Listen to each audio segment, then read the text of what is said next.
mettez-vous en ligne en CLC. Mettez-vous en ligne en CLC, c'est très important, chers parents, chers amis, chers frères. Abonnez-vous, abonnez-vous, abonnez-vous. Abonnez-vous sur Guégué Complet. Abonnez-vous sur ma page. Nous allons quitter ici. Abonnez-vous sur ma page. On va quitter ici. C'est très important. Mettez-vous en ligne. Abonnez-vous massivement. Voilà. Abonnez-vous sur Guégué Complet. On va quitter ici. Abonnez-vous. On va quitter ici. Mettez les cœurs. Et n'oubliez pas de me donner mes étoiles. Donnez-moi mes étoiles. On va quitter ici. Ne perdons pas le temps. Donnez-moi mes étoiles à tiens. On est les bonnets à wa. Gogiago. Mon temps qui m'en passe. C'est celui qui ne le connaît pas qui lui donne le crédit. On appelle ça mon temps qui m'en passe. Ça c'est un dida. Est-ce que vous le savez? Donc abonnez-vous massivement. Abonnez-vous massivement. Abonnez-vous massivement. Je sais que des gens vont me clasher, des gens vont vouloir m'insulter, mais bon, peu importe. On ne va pas reculer quand même. Il faudrait qu'on dise les faits. C'est qu'il y a. On ne doit pas se voiler le visage. On ne doit pas se cacher la vérité. Il faut être franc dans la vie. C'est ça aussi qui fait l'être humain. Être lâche n'est pas une bonne chose. Il faut être souvent à la hauteur. Fulgurant. Boussou Kofi. Merci, maître Boussou Kofi. On est ensemble.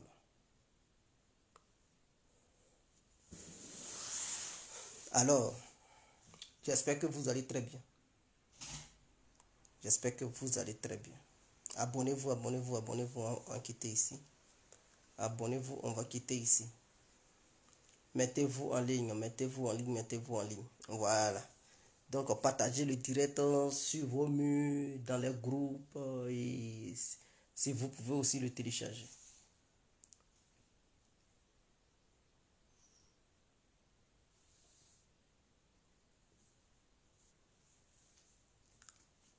Bonsoir, bonsoir à tous et à toutes. Pour tous ceux qui ne me connaissent pas, je suis l'incontournable Guégué Complet tout terrain, l'homme dont on parle, l'homme qui n'a pas froid aux yeux, l'homme qui ne mâche pas ses mots. Vous pouvez aussi m'appeler devant la vie, l'homme n'est rien, gouverneur italien, docteur Modon, appelez-moi Boum Boum.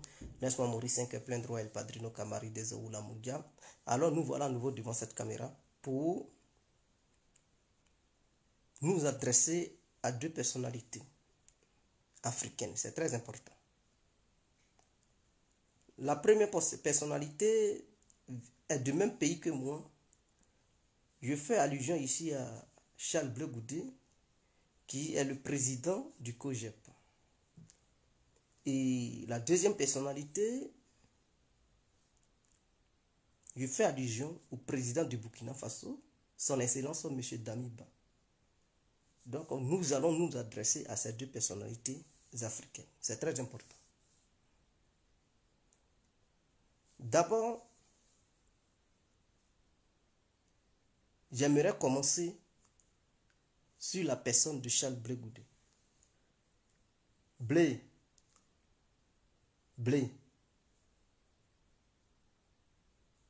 Je vais te parler en tant qu'ami. Voilà, je vais te parler en tant qu'ami. Nous sommes tous des jeunes, c'est très important. Même si tu es plus vieux que moi, mais nous sommes tous des jeunes. Donc on doit se dire la vérité, c'est très important. Tu sais, tu as été secrétaire général de la FECI. Je n'en disconviens pas. Mais tu n'as pas été le seul à avoir occupé ce poste en Côte d'Ivoire là-bas. Avant toi, il y a eu d'autres. Et après toi, il y a eu d'autres. Et ça continue toujours, puisque la FECI n'a pas encore été dissoute. Donc, la FECI continue. Tant qu'elle continuera, il y aura toujours des secrétaires généraux qui naîtront au sein de ce mouvement. Tu sais, ce poste que tu avais eu, ce poste de secrétaire général de la FECI, C'est vrai, c'est pas tout le monde qui a cette chance pour avoir ça. Mais c'est pas parce que tout le monde a eu ça que tout le monde devient quelqu'un. Est-ce que je me fais comprendre? Donc, il y a des gens qui ont eu ça, mais on ne parle plus d'eux. Qui parle encore de ces personnes-là? On ne parle plus d'eux parce que ces gens-là n'ont pas pu avoir un homme politique pour les booster, pour essayer de les mettre au devant de certaines choses, pour faire d'eux numéro 1 de leur génération. Est-ce que je me fais comprendre? Vous pouvez détester Gbagbo, hein? Écoutez-moi très bien. Je ne suis pas là pour clasher qui que ce soit. Vous pouvez détester Laurent Gbagbo. Vous pouvez haïr Laurent Gbagbo. Et il y a un proverbe africain qui dit, ce sont les deux mains qui se lavent. Je n'en disconviens pas. Je n'en disconviens pas. Donc, pour que les deux mains puissent se laver, il faudrait que les deux mains se respectent mutuellement. Alors, ce poste de secrétaire général que tu avais obtenu, beaucoup de personnes en Côte d'Ivoire avaient eu ce poste. Mais beaucoup, parmi ceux qui avaient eu ce poste-là, ne sont pas devenus populaires de la manière que tu l'es aujourd'hui. Et pourquoi? Est-ce que tu t'es posé la question? Il y a des gens qui deviennent des secrétaires, mais après, quel homme politique qui les prend? Quel homme politique qui les booste, qui les finance, qui fait d'eux numéro 1 de leur génération? Personne. Blé. Quand tu étais secrétaire général, après ce poste, sache bel et bien qu'il y a un homme politique en Côte d'Ivoire qui est encore vivant par la grâce de Dieu, qui est son Excellence M. Laurent Gbagbo, ancien président de la République de Côte d'Ivoire. Mais avant d'être président, il avait déjà l'œil sur toi. Et tu n'étais pas le seul. Vous étiez nombreux. Et ce dernier-là, après sa prise du pouvoir, il a fait de toi numéro 1 de ta génération. Ça au moins, vous pouvez détester Laurent Gbagbo, mais ça au moins, reconnaissez-le. Je dis, au temps de Gbagbo, lorsqu'il était président là, il avait permis à Charles Blé Goudé de devenir numéro 1 de sa génération. Pourquoi il lui avait permis cela? Ce n'est pas parce que Blé Goudé a le talent et ceci, cela. Il n'est pas le seul jeune en Côte d'Ivoire qui a le talent. Il y a des milliers de trucs de personnes qui ont du talent en Côte d'Ivoire. Quand on parle de talent là, il y a des gens qui sont talentueux en Côte d'Ivoire. Si on parle de l'art oratoire, il y a des gens qui ont l'art oratoire. Est-ce que vous avez déjà interviewé ou bien interrogé tous les Ivoiriens pour savoir qui est fort oralement, qui sait parler, qui sait faire atalakou? Hein? C'est parce que à un moment donné, ils ont mis Blé Goudé devant. C'est tout. Mais en dehors de Blé Goudé, il y a des gens qui sont forts même que lui. Mais ces gens-là, c'est parce qu'ils n'ont pas de soutien, ils n'ont personne pour les booster, pour les financer, pour leur permettre d'atteindre le summum de leur règne. Mais Laurent Gbagbo a permis à Blé Goudé d'atteindre cela. Blé n'était pas seul. Il y avait les Damana Picasse et tout. Gbagbo pouvait décider de choisir Damana Picasse et faire de lui numéro 1. Puisque Don Piki, il respectait tellement Gbagbo. Blé Goudé n'était pas le seul. Il y avait beaucoup autour de Laurent Gbagbo. Mais parmi eux tous, il a choisi Blé. Il a fait de lui numéro 1. Il lui laissait le champ libre. Ah oui, parce que c'est Gbagbo, après tout, c'est Gbagbo qui était président. Il pouvait verrouiller Blé Goudé pour dire non, je ne veux pas le voir faire des meetings. Mais est-ce que sous le régime de Ouattara, tu peux te lever pour faire un meeting, pour crier partout? Non. Donc quand tu es président, tu es capable de verrouiller. Quand tu ne veux pas qu'une personne émerge. Donc le fait d'avoir laissé Blé Goudé émerger sous son règne, Blé Goudé devrait déjà dire merci. Même si à un moment donné, il a aidé Laurent Gbagbo. Si à un moment donné, il a aidé Laurent Gbagbo à travers sa mobilisation et tout.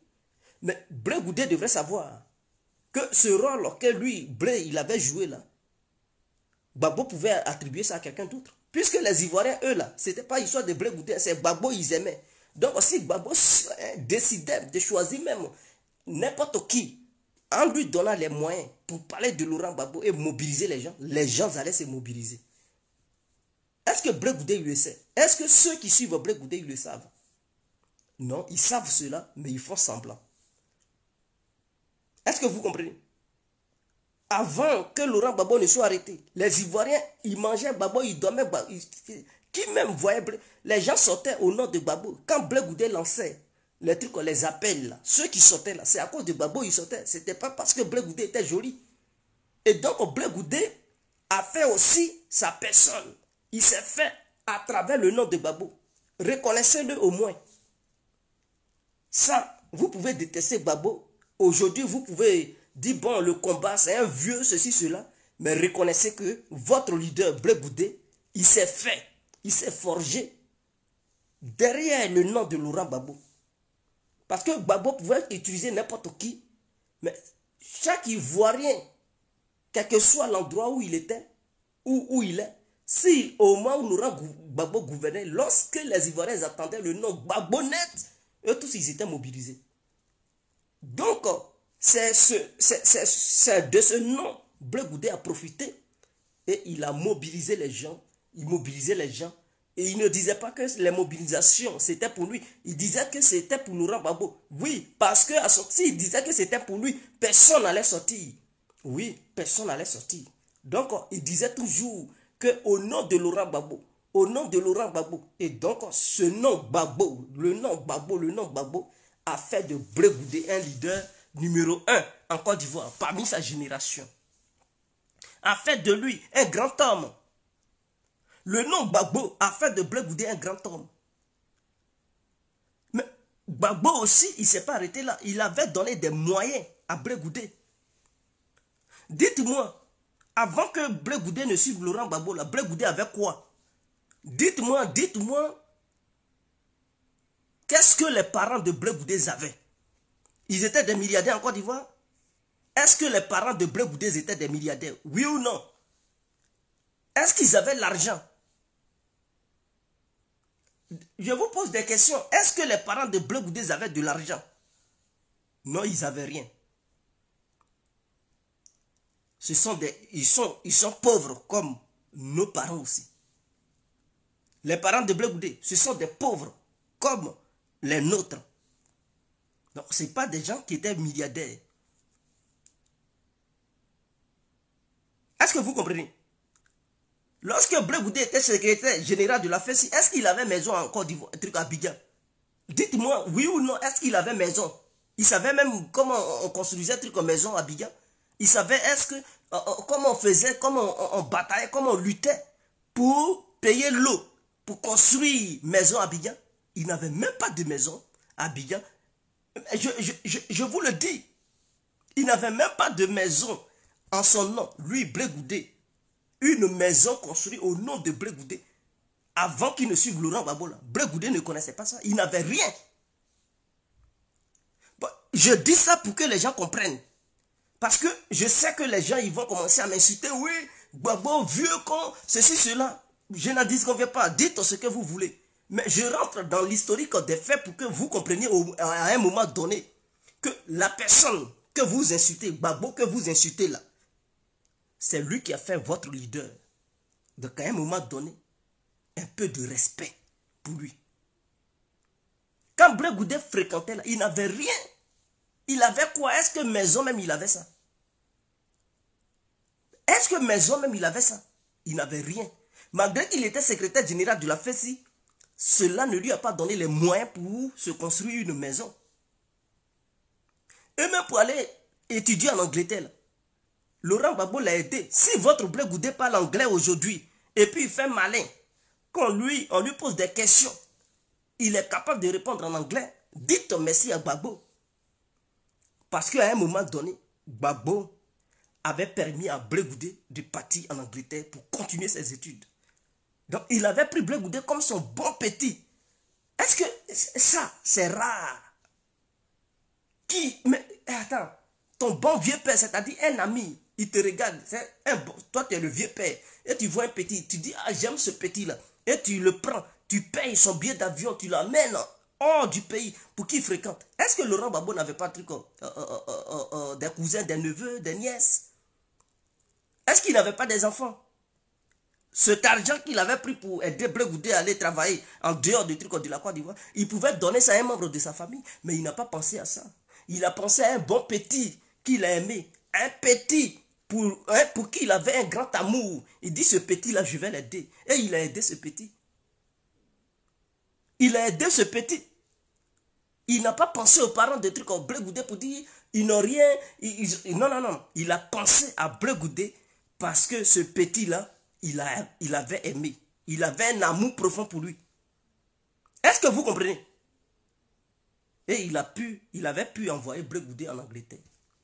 Quand la crise s'est éclatée, Blé Goudé, s'il est reparti en Côte d'Ivoire et qu'il a décidé de mener la bataille, se mettre dans la cause de Laurent Gbagbo, mais c'est tout à fait normal, c'est légitime. C'était son bon vieux père. Et ce vieux père-là, avant que la crise ne frappe la Côte d'Ivoire, le vieux père l'avait aidé. Donc en retour, s'il dit, ah, je m'en vais, je me retourne en Côte d'Ivoire pour aider le vieux père. Mais c'est tout à fait légitime. Donc lui, il allait là-bas là, pour aider le vieux père.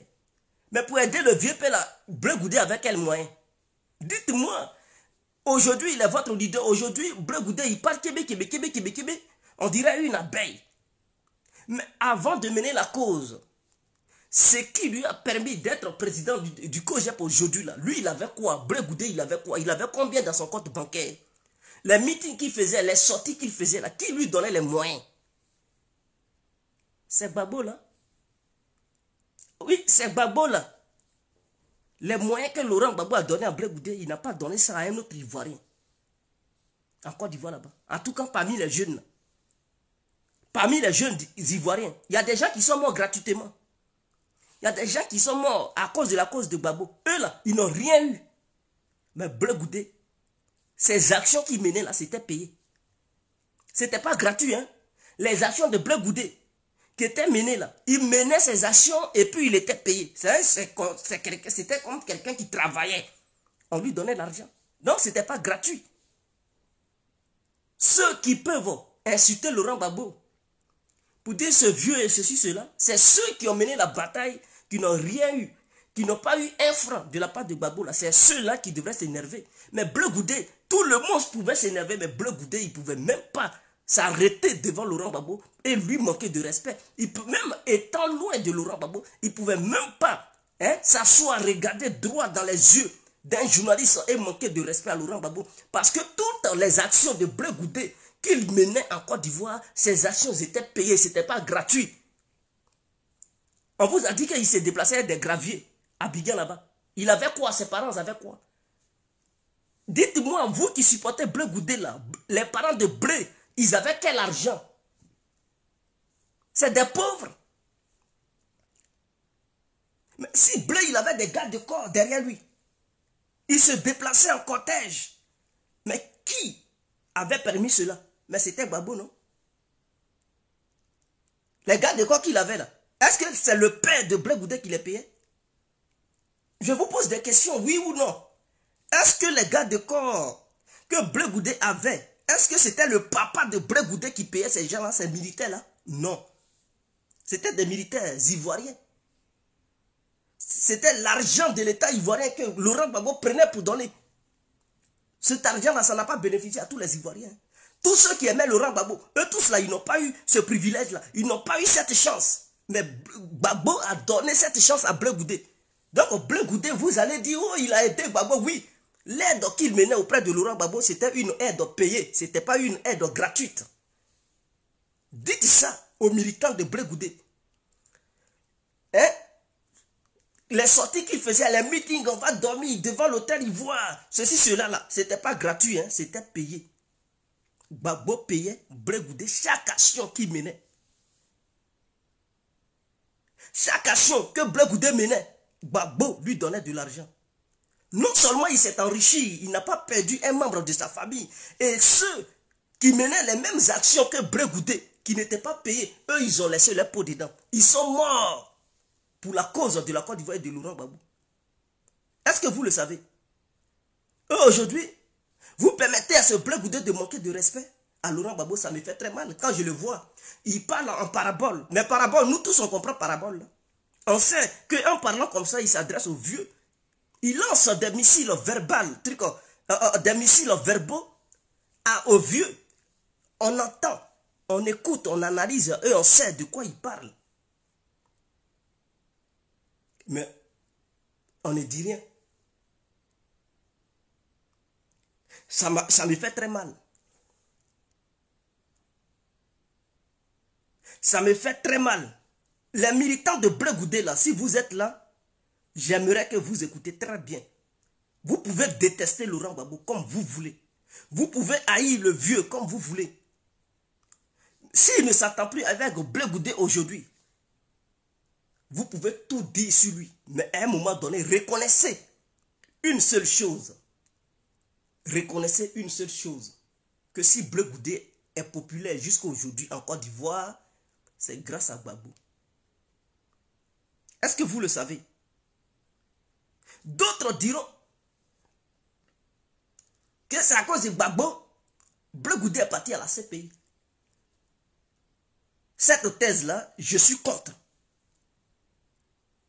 D'autres diront que c'est à cause de Gbagbo, Blé Goudé est parti à la CPI. Moi, je dis le contraire. C'est à cause de Blé Goudé, Gbagbo est parti à la CPI. D'autres vont dire, mais Djedje, tu es malade. De quoi tu parles? Oui, je sais de quoi je parle. C'est à cause de Blé Goudé, Gbagbo est parti à la CPI. Ce n'est pas à cause de Gbagbo, Blé Goudé est parti à la CPI. Donc Gbagbo est victime de Blé Goudé. Non seulement il a payé Blé Goudé pour chaque action, mais encore, il a posé des actes qui ont poussé Laurent Gbagbo à aller à la CPI. Vous savez que le mandat d'arrêt contre Blé Goudé, là, ça ne date pas de trucs en 2010-2011. Vous le savez, non? Mandat d'arrêt international contre Blé Goudé, là. Cette histoire de CPI qui courait derrière Blé Goudé, là, ça n'a rien à voir avec l'élection présidentielle, là. Hein? Ah, il y a des gens qui ne savent pas. Ils pensent que c'est l'élection présidentielle, là. Hein? Et puis, il y a eu affrontement entre Pro-Ouattara, Pro-Gbagbo, là. C'est ça qui a fait que Blé Goudé est parti à la CPI. Non.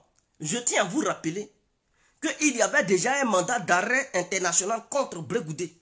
Donc Blé Goudé ne pouvait pas voyager, quitter la Côte d'Ivoire pour aller ailleurs. Sinon, Interpol allait l'arrêter pour l'amener à la CPI. Je vous le dis aujourd'hui. Mais pourquoi ce mandat d'arrêt était derrière Blé Goudé? Avant même que l'élection présidentielle, affrontement entre Ouattara et Gbagbo n'arrive en 2010-2011, avant que cela n'arrive, il y avait déjà un mandat d'arrêt international contre Blé Goudé. Est-ce que vous le savez? Vous ne le savez pas. Mais qu'est-ce qui avait déclenché ce mandat d'arrêt? Je pose la question aux militants du COJEP, hein, ceux qui aiment Blé Goudé, qui insultent maintenant Laurent Gbagbo. C'est quelqu'un, vous pouvez l'aimer. Je n'ai pas dit qu'il faut créer un parti unique en Côte d'Ivoire. Vous pouvez aimer Blé Goudé comme bon vous semble. Mais c'est le respect, je veux en fait. Hein? C'est le respect. Donc, quand vous dites c'est à cause de Gbagbo, Blé Goudé est parti à la CPI, il a passé toute sa jeunesse. Non, non, non, non. Avant que cette histoire de Gbagbo de 2010-2011 n'arrive, il y avait déjà un mandat d'arrêt qui traînait déjà derrière Blé Goudé. Mandat d'arrêt de l'ONU. Or, on sait que la branche juridique de l'ONU, c'est la CPI. Et la branche armée de la CPI, c'est l'ONU. On le sait. Et on est assis là. On sait comment les institutions internationales se passent. On comprend, on voit. On sait, on ne parle pas. Yeux voient, bouche ne parle pas. Bouche tabure. Hein. C'était par rapport aux actes, aux actions de Charles Blé Goudé qu'il menait dans le pays. Blé Goudé se croyait puissant parce que Gbagbo le laissait faire. Gbagbo laissait Blé Goudé libre de faire ce qu'il avait envie de faire. Et arrivé à un moment donné, les gens l'accusaient d'avoir commis des crimes. Les gens l'accusaient d'avoir armé des civils. Est-ce que vous le savez? Les gens accusaient Blé Goudé d'avoir armé des civils. Et donc, il y avait déjà ce mandat d'arrêt derrière lui. l'histoire de ces pays, ce n'est pas Gbagbo qui l'a mené là-bas. Vous voyez, les actions qu'il menait là, ce n'était pas gratuit. Hein. C'était des actions payantes. Parce que chaque fin du mois, Blé Goudé avait son chèque. Il bénéficiait même d'une sécurité garantie. Donc, ce n'était pas gratuit. Hein. C'est-à-dire, il nous amenait sur le champ de bataille. Mais lui, il était protégé. Sa famille était protégée. Mais nous, qui nous protégeait? Nous, on était exposés. C'est-à-dire, un rebelle pouvait quitter là-bas une nuit, débarquer dans ta famille, éliminer toute ta famille. Mais lui, Blé Goudé, un rebelle ne pouvait pas quitter là-bas, débarquer là, parce qu'il avait des gardes de corps. Sa cour était surveillée, matin, midi et soir. Il avait le numéro du président directement. Il avait le numéro du chef d'état-major. Nous, les autres, on n'avait pas ça. Donc, on pouvait se faire massacrer. Donc, ce privilège que Gbagbo donnait à Blé Goudé, il n'a pas donné ça à tout le monde. Donc, Blé Goudé, il doit être reconnaissant. Vous qui le suivez là, soyez reconnaissant envers Gbagbo. Si votre leader est là, c'est grâce à Gbagbo. Sinon, Gbagbo pouvait mettre Damana, et c'est Damana qui allait être à la place de Blé Goudé aujourd'hui. Est-ce que vous comprenez? Donc, c'est ce respect-là que je veux que les gens accordent quand même à Gbagbo. Vous qui êtes autour de Blé Goudé, vous qui êtes les conseillers de Charles Blé Goudé, donnez-lui des conseils. Pour dire, mais Blé, tu aspires devenir président de la République de Côte d'Ivoire. Mais tes missiles, là où tu lances ça, ça ne peut pas t'aider à devenir président. Ou bien, vous pensez que c'est un clashant Gbagbo que Blé Goudé va devenir président? Non, au contraire, il s'attire des ennemis. Au contraire, il s'attire parce que ce ne sont pas les électeurs de Ouattara qui vont faire de Blé Goudé président de la République de Côte d'Ivoire. D'autres diront que oui, aujourd'hui en Côte d'Ivoire, on est 26 millions. Je n'en disconviens pas, 26 millions. Mais lorsqu'il y a des votes, combien de personnes qui vont voter? En Côte d'Ivoire, il n'y a jamais eu de truc, au moins 15 millions de personnes qui votent. Non, c'est la minorité qui vote en Côte d'Ivoire. Parce que les gens ne s'intéressent pas aux élections. Les gens, ils s'en foutent de trucs d'élections. Donc, lorsqu'il y a élection en Côte d'Ivoire, c'est la minorité. Mais cette minorité a déjà sa partie truc prise. Cette minorité-là, chacun est déjà campé sur sa position. Donc, si toi, tu es leader, tu aspires à devenir président de la République, c'est cette minorité-là, il faut flatter. Parce que tu vas beau parler, même quand Blé Goudé régnait encore. Lorsqu'il y avait élection, c'est la minorité seulement qui votait. On n'a jamais vu des Ivoiriens aller dans les urnes pour dire qu'il y a eu 16 millions d'Ivoiriens qui ont voté. Ou bien 15 millions, non. Tout se passait autour de 5 millions à 6 millions. Oh, on est nombreux. Hein. On va jusqu'à dans 26 millions. Si on veut enlever les mineurs, peut-être je peux dire, bon, les mineurs, ils peuvent atteindre au moins 10 millions. Et le reste, les 15 millions, ils sont où? Ils pouvaient voter. Mais non, parmi tout cela, on a encore, c'est au moins 3 millions, 4 millions, 5 millions qui vont voter. Et parmi eux, encore, il y a des trucs, des bulletins blancs. Des bulletins nuls. Et c'est une petite minorité qui nous impose le dirigeant qui doit diriger la Côte d'Ivoire. Et cette minorité-là a déjà sa position, Blé. Tu le sais. Donc, on clashait sur Gbagbo. Hein? C'est-à-dire insulter Laurent Gbagbo et son camp. Ça ne peut pas faire de toi président. Je ne vois pas les électeurs d'Alassane Ouattara aller te voter. Ils vont préférer plutôt Soro Guillaume que toi. Même si on disait que Alassane Ouattara n'était plus sur cette terre, on met toi, Blé Goudé, on met Soro. Malgré ce que les militants de Ouattara reprochent à Guillaume Soro, ils vont préférer Soro Guillaume que de te préférer toi, Blé Goudé. C'est-à-dire que tu es conscient de ça. Tu es conscient de ça. Donc, ce ne sont pas les militants de Ouattara qui vont faire de toi président de la République. Chers compatriotes du COJEP, la politique, lorsqu'on fait la politique, il faut être intelligent, il faut calculer à long terme. Donc, on fait les éloges de Ouattara et dénigrer Gbagbo, ça ne peut pas te grandir. Au contraire, ta stratégie, même s'il y a des incompréhensions entre toi et le vieux, tu devrais œuvrer pour faire de telle sorte que ça ne soit pas au grand jour. Hein? C'est-à-dire, il fallait tout faire pour ne pas que les Ivoiriens sachent qu'il y a un problème entre toi et Gbagbo. Parce que Gbagbo, lorsqu'il parle, il ne te dénigre pas en fait. Il ne dit pas que non, entre Blé Goudé et moi, il y a problème. Au contraire, quand il croise Ouattara, il plaide pour ta cause. Il plaide pour toi et il plaide pour Soro. Il demande à Ouattara de permettre à Soro et à Blé Goudé de rentrer au pays. Il plaide pour vous. Il ne va pas là-bas pour dire non, je suis en conflit avec Blé Goudé. Ou bien hier, Soro Diom m'avait combattu. Ce n'est pas comme ça, lui, il fait.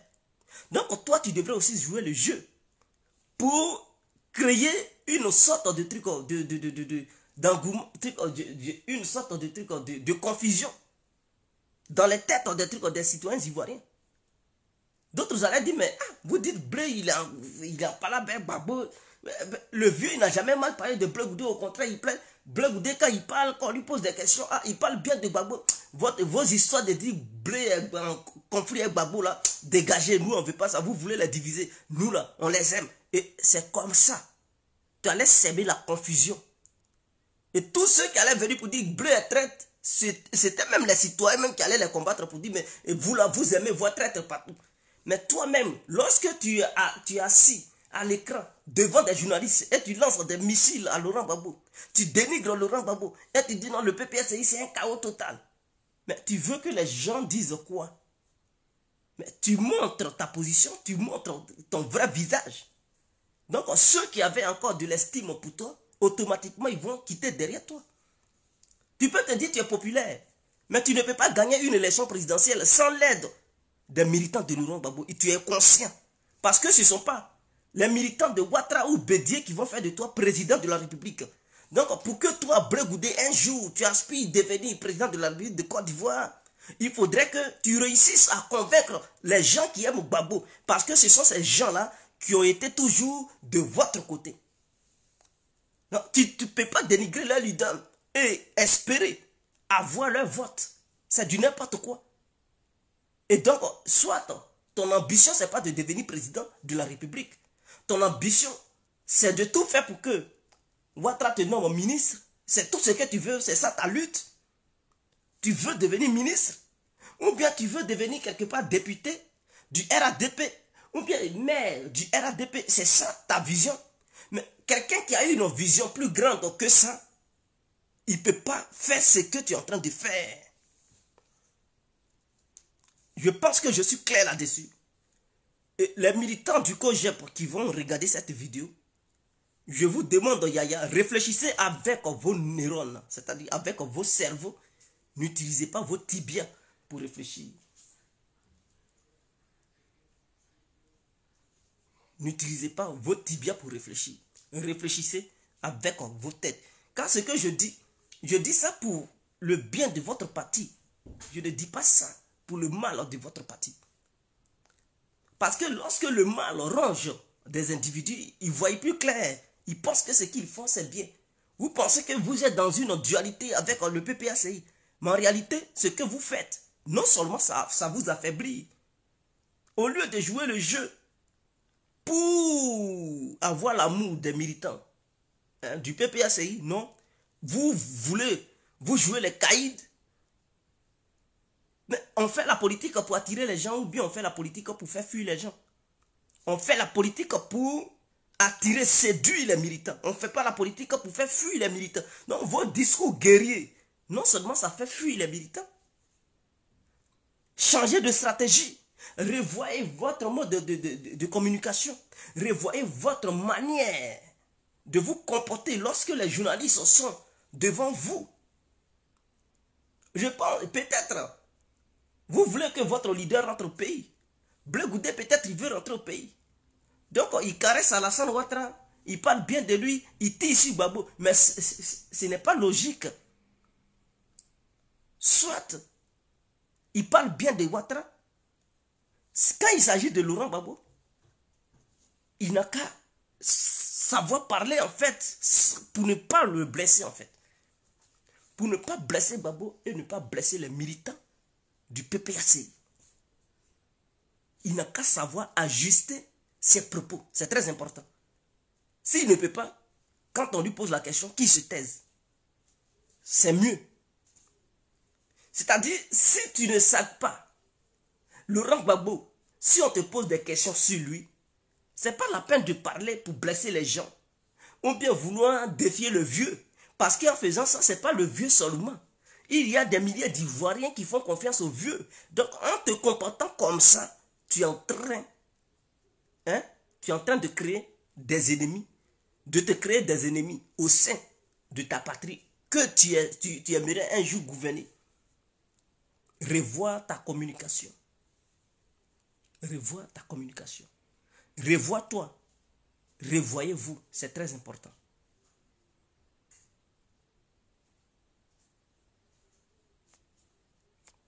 Revoyez-vous. Bon, je vais laisser côté Blé Goudé. J'aimerais faire un tour au Burkina Faso. Le président, son excellence, M. Damiba. M. Damiba, président de la République du Burkina Faso, qui est au pouvoir.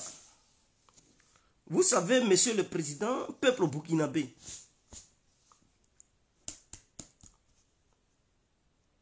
hier, c'est comme si c'était hier, oui, hier, vous êtes sortis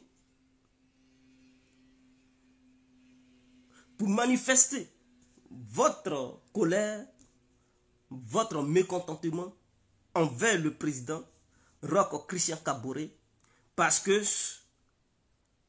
ce dernier n'arrivait pas à sécuriser le peuple burkinabé. Et le peuple burkinabé était exposé à la barbarie de ces voyous qui se disent, qui sèment la terreur dans le Sahel.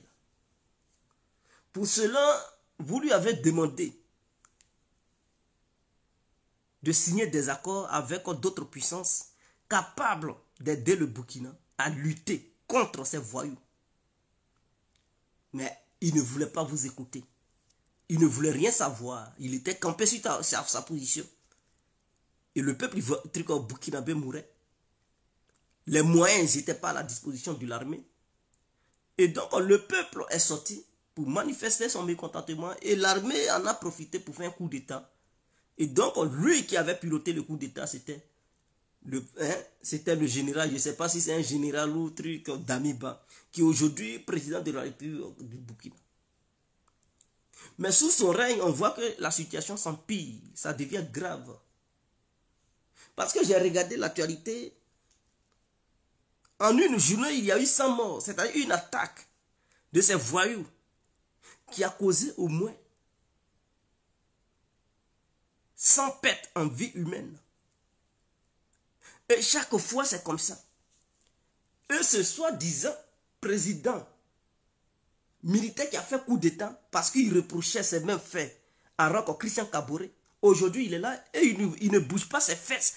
Excusez-moi, peuple burkinabé, mais c'est très important, ça me fait mal quand je vois les Burkinabés mourir comme des mouches au Burkina parce qu'il y a un incompétent, un incapable au devant de votre nation.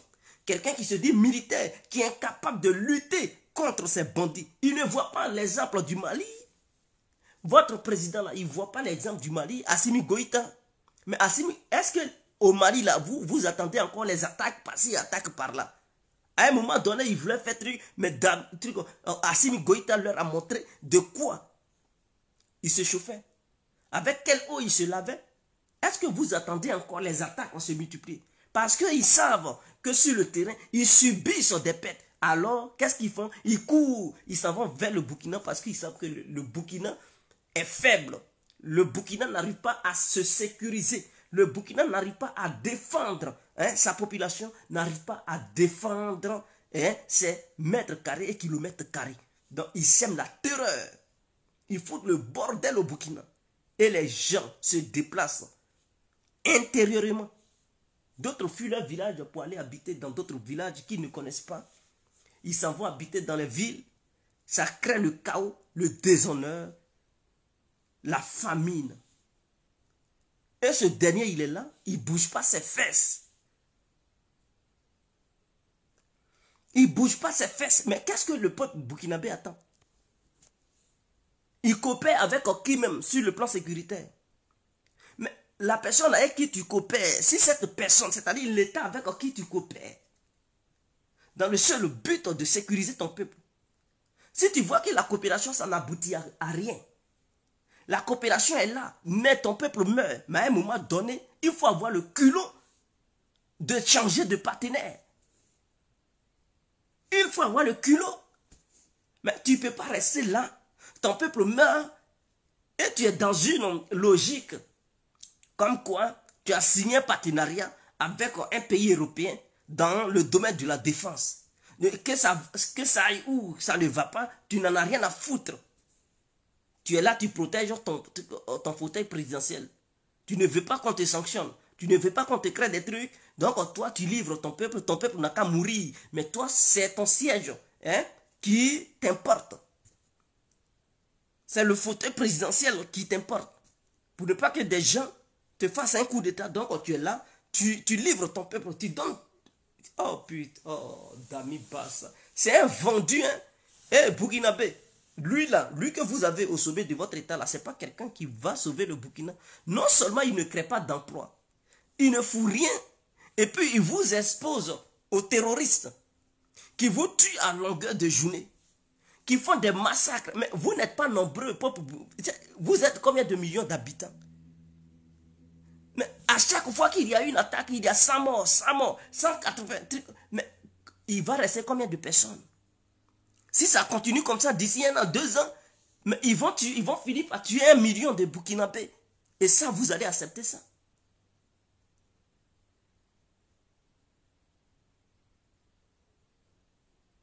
Vous allez accepter ça pour le peuple burkinabé? Oh, vraiment. Depuis quand France a déjà réussi à lutter contre le terrorisme dans le monde? Dites-moi. Le terrain du jeu de la France, c'est l'Afrique. Mais est-ce que l'Afrique, depuis son existence, a déjà connu ce qu'on appelle le terrorisme? C'est la première fois que ça arrive. Dans le Sahel.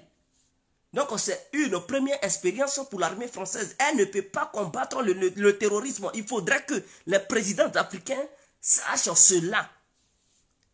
Ce que la France avait pour habitude de faire, c'était de faire des petits coups d'état, des rébellions. Rébellion et coup d'état, là, ça diffère du terrorisme. Il faudrait que les gens le sachent. Quand on dit terrorisme, ça n'a rien à voir avec les rébellions et coups d'état. Est-ce que vous comprenez? Donc la France, l'armée française est une armée qui est habituée à soutenir les rébellions, les faux coups bas et tout. Mais ce n'est pas une armée qui a été conçue pour lutter contre le terrorisme, la Qaïda et tout ça. Non. Est-ce que vous comprenez? Voilà pourquoi la France est au Sahel et ne parvient pas à maîtriser le terrorisme. Parce que c'est pour la première fois depuis que l'armée française existe, qu'elle seule, elle est confrontée à un tel mouvement. Donc elle ne peut pas lutter contre le mouvement parce qu'elle a pour habitude, cette armée-là, a pour habitude de faire des rébellions ou bien de faire des coups d'État. C'est sa spécialité. Mais histoire de lutter contre les terroristes, la France ne peut pas. Elle a certes participé à des opérations au Moyen-Orient et tout, mais ce n'était pas la France qui dirigeait, c'était l'armée américaine qui dirigeait. C'est-à-dire, c'est l'Amérique qui dirigeait et les Français, ils étaient aussi derrière, comme des trucs, des marionnettes. Il faudrait que ça soit clair. Est-ce que vous comprenez? Même l'armée turque est meilleure en lutte antiterroriste que l'armée française. Je vous le dis, dites ça au président burkinabé. S'il veut lutter contre les terroristes, ce n'est pas l'armée française qui a eu une expérience. L'armée turque est mieux préparée, est mieux aguerrie dans ce domaine que l'armée française. Donc, dites ça à votre président. Là. Parce que si c'est sur l'armée française, vous comptez pour lutter contre les terroristes au Sahel, vos concitoyens vont beaucoup mourir. Hein. Parce que ce n'est pas une armée qui connaît la lutte contre les terroristes. L'armée française n'est pas préparée pour ça.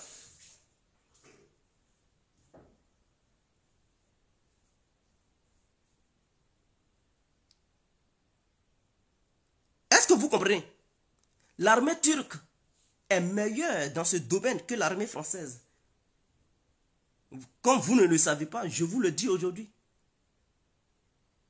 Parce que partout où l'Amérique intervient, dans le truc de l'OTAN, la Turquie est là-bas. Et ce sont les militaires turcs qui mettent le truc devant parce que ce sont des gens qui sont au Moyen-Orient. Ils luttent contre les Kurdes qui sont dans ce mouvement et ils connaissent mieux le terrain.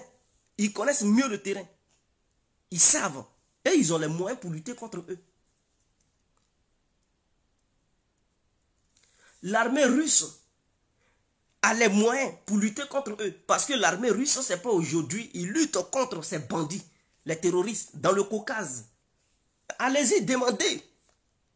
Et puis, ce n'est pas les petits terroristes de l'Afrique. Ils luttent avec les vrais terroristes, les trucs, les Ben Laden, les Al-Qaïda, là. Avec les trucs, les talibans. Dans les montagnes, dans les déserts. C'est avec eux, ils luttent.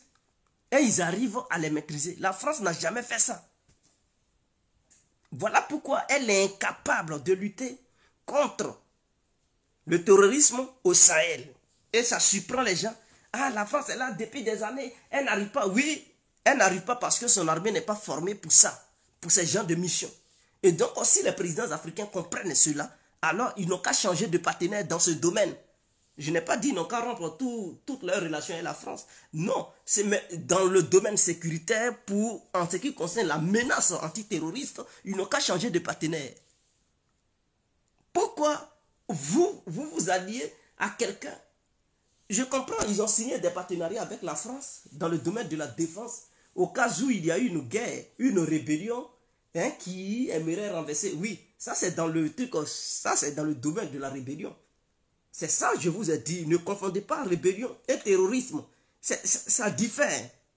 Est-ce que vous comprenez? Les rebelles, là, eux, ils ne placent pas des trucs, des bombes sous des trucs pour faire des attentats douille, ou bien ils ne se font pas sauter.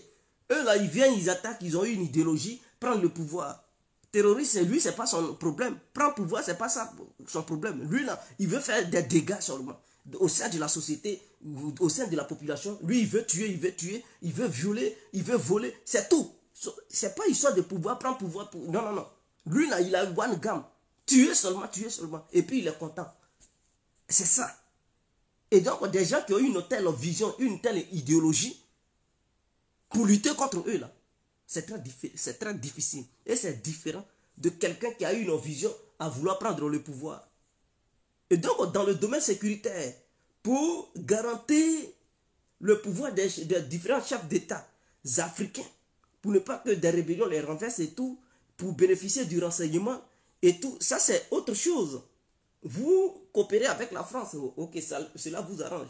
Mais lorsque vos pays sont menacés par le terrorisme, ce côté-là, la France n'a pas la hauteur là-dedans. La France n'a pas de spécialité là-dedans. Confier cette tâche soit à la Russie ou à la Turquie. C'est eux-là qui maîtrisent ce domaine. C'est eux-là qui maîtrisent ce domaine. Ou bien à Israël. C'est eux-là qui maîtrisent ce domaine. Parce que Israël est confronté aussi à ce problème avec cette histoire de Palestine. Les Russes sont confrontés à ce problème avec cette histoire de Caucase, du truc du Nord. Avec tous les Moudjahidines. Vous avez déjà entendu les Moudjahidines? Oui, c'est à ceux-là, les Russes ils font front contre ceux-là. Les Turcs, ils font front contre les Turcs, les Kurdes, et ceci, cela. Donc, c'est des gens, voici les pays qui sont maîtres dans la lutte antiterroriste dans le monde. France, vous allez mourir toujours au Burkina. Là. Ne vous levez pas hein, pour tirer les oreilles de Damiba et laissez-le. Chaque Burkinabé va mourir chaque jour qui va passer. Aujourd'hui encore, il y a eu une attaque. Ça a causé des morts. Quels sont ces... Et puis il est là, il ne bouge pas ses fesses. Il est là, il est assis là. Il est assis président. On dit, gère le pays, sécurise ton peuple. Non, il ne fout rien. Et il est là, il pense qu'être président, c'est fini. Quand on est président, on bouge ses fesses.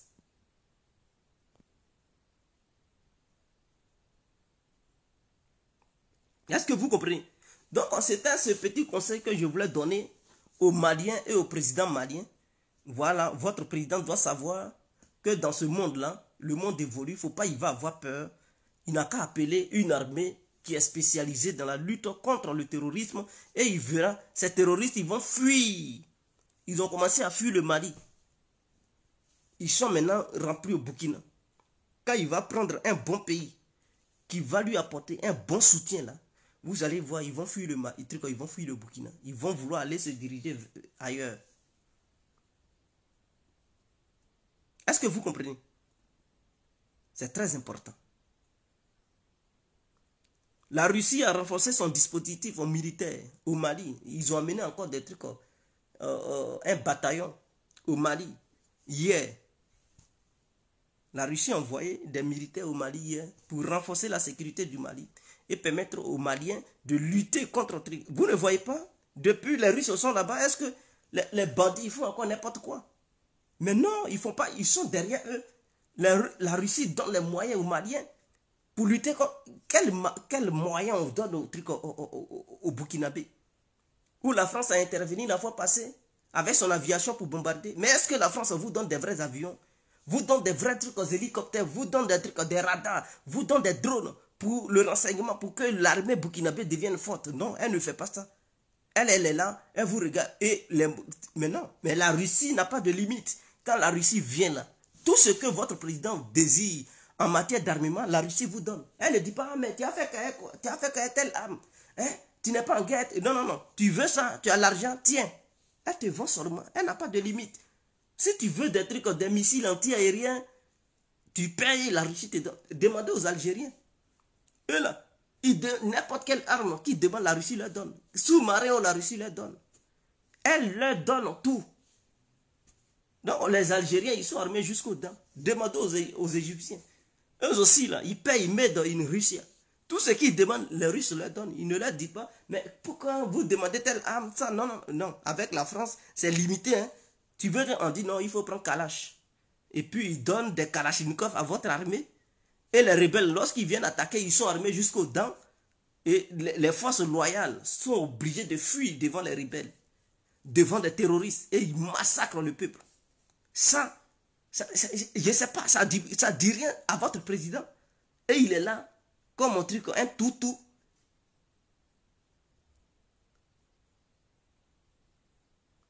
Réveillez-vous, hein, réveillez-vous. Vous, les Burkinabés, manifestez. Sinon, si vous ne manifestez pas, vous allez voir.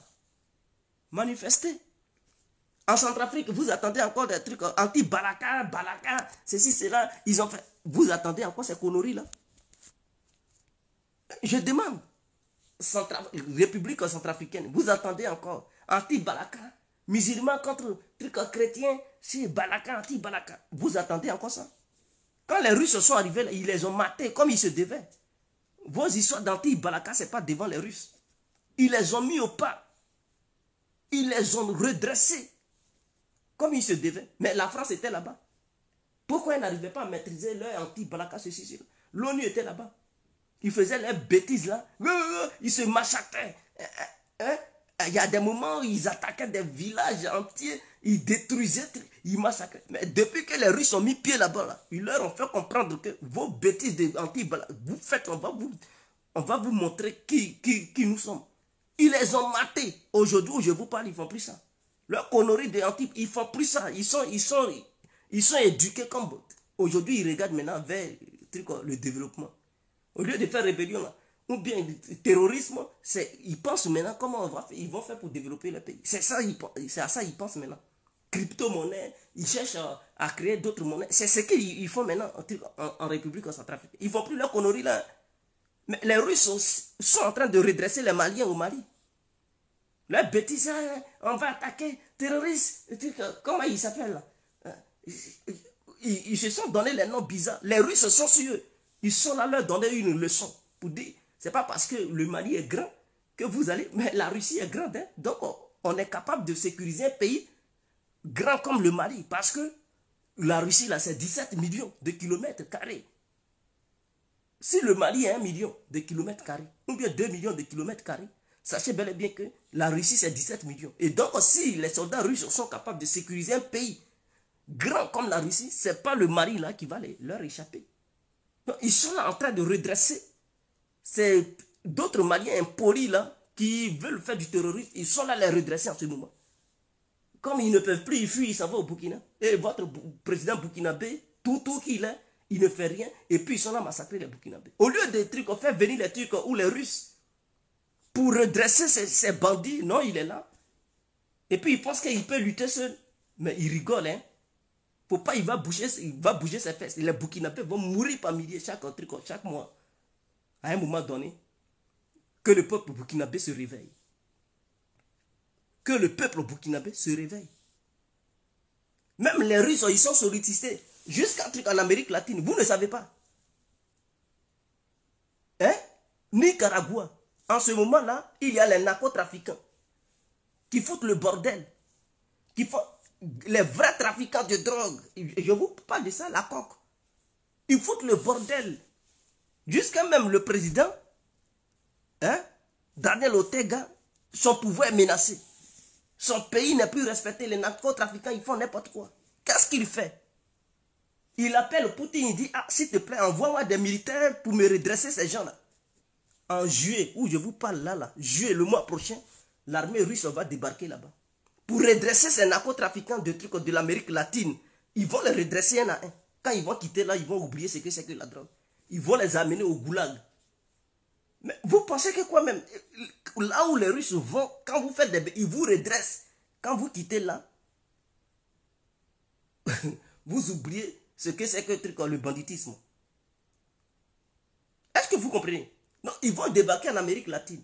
En juillet. Nous sommes en juillet, ils seront là-bas. Ils savent lutter contre les narcotrafiquants. Que ce soit en Colombie, qui quittent en Colombie, qui menacent en Nicaragua, là, ils vont trouver les Russes sur leur chemin. Ils vont leur montrer de quoi Poutine, il se suit les fesses. Vous pensez que c'est quoi? Ils sont sollicités. Même les Chinois qui sont puissants, mais ils sollicitent les Russes dans certains domaines. Mais vous pensez que quoi même? Les exercices militaires, ils demandent aux Russes pour mener même stratégie militaire, comment ils doivent attaquer Taïwan. Ils demandent aux Russes. Et les Russes leur donnent certaines tactiques. Arrêtez ça. Bachar al-Assad, les barbus qu'ils ont débarqué là-bas, mais ils ont fait quoi? Quand la Russie a mis pied là-bas, ces barbus-là, les Russes, on les a coincés dans un coin, un seul coin. Ils les ont libérés jusqu'à ils les ont mis dans un secteur, dans une région. Ils disent, restez dans cette région-là. On ne veut pas vous voir vous balader dans toute la Syrie. Ils sont dans la seule région, hein, qui fait frontière avec la Turquie. Ils sont là-bas. Ils les ont ramassés, ils les ont mis là-bas. On ne veut pas vous voir partout. On vous voit, on va vous mater. Ils sont là-bas.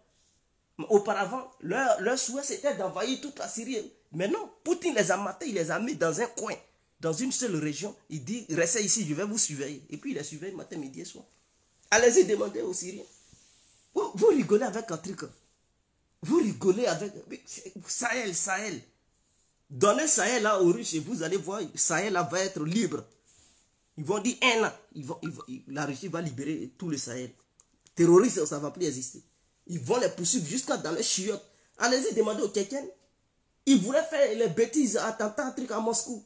Poutine, il a dit, je vais les poursuivre même dans les gares, dans les chiottes. Je vais les mater. Est-ce qu'il n'a pas fait ça? Il a fait ça. Vous attendez encore, les Tchétchènes font encore attentat là-bas. Mais vous rigolez, hein. Vous rigolez. Mais donnez, confiez votre sécurité. Et ce n'est pas pour rien la Russie gagne un truc. Voilà, les cœurs des gens, même les Congolais. Ils ont commencé à crier parce que le Rwanda est en train d'envahir le Congo. Attaque le Congo. Et le président Tshisekedi, qui avait soutenu les Occidentaux pour voter contre la Russie à l'ONU, sanctionner la Russie. Aujourd'hui, il crie. Vous savez ce qu'il dit? Tshisekedi, parce qu'il tape la porte à ses homologues européens, ils n'ont qu'à condamner le Rwanda, ils refusent de condamner le Rwanda. Parce que le Rwanda a pour allié l'Angleterre. Qui dit Angleterre, dit la France, dit l'Amérique. Est-ce que ce n'est pas ces trois pays-là qui sont toujours ensemble, qui s'appellent communauté internationale? Donc, le Rwanda attaque, eux ils soutiennent le Rwanda. Tshisekedi, il pensait que c'était ses amis qui étaient trucs. Non, ils l'ont laissé seul. Il est là, il ne sait plus quoi faire. Il appelle Poutine. Poutine dit non, tu n'es pas un pays ami, tu es un pays ennemi. Parce que tu as soutenu les actions des Occidentaux à l'ONU pour sanctionner la Russie. Il a voté contre la Russie à l'ONU. Maintenant, on t'attaque, maintenant tu appelles la Russie. La Russie va faire quoi?